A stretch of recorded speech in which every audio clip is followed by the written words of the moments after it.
ప్రతి ఒక్కరూ తమ ఓటు హక్కును వినియోగించుకోవాలని మంతని ఆర్డీఓ ఎన్నికల రిటర్నింగ్ అధికారి హనుమానాయక్ కోరారు. పెద్దపల్లి జిల్లా మంతని పట్టణంలో రెవెన్యూ అధికారుల ఆధ్వర్యంలో మహిళా ఓటరు అవగాహన ర్యాలీ నిర్వహించారు.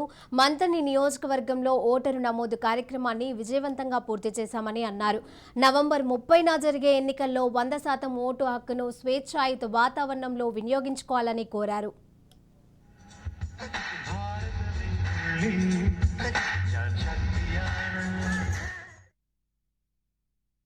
ఓటర్ల నమోదు కార్యక్రమాన్ని దిగ్విజయంగా నిర్వహించడం జరిగింది.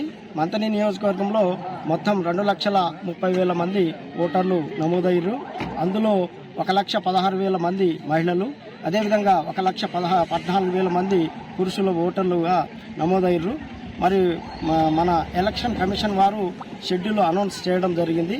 దాని ప్రకారంగా మరి నవంబర్ 3వ తారీఖు నుంచి మనం నామినేషన్లు నోటిఫికేషన్ వేసుకొని నామినేషన్లు స్వీకరణ చేయడం జరుగుతుంది. అదేవిధంగా 10వ తారీఖు వరకు మనం నామినేషన్లు తీసుకోవడం, దాని తర్వాత వచ్చిన నామినేషన్లను మరి పరిశీలన తర్వాత స్క్రూటినీ చేసి ఫైనల్ లిస్టును 16వ తారీఖు నాడు చేయడం జరుగుతుంది. అందులో భాగంగా మంత్రి కాన్స్టిట్యున్సీకి సంబంధించి మరి ఓటర్ల జాబితా, అదేవిధంగా నామినేషన్లు తీసుకున్న తర్వాత ఎలక్ట్రానిక్ ఓటింగ్ మిషన్లను కూడా మరి జిల్లా కేంద్రం నుంచి తీసుకొని రావడం జరిగింది.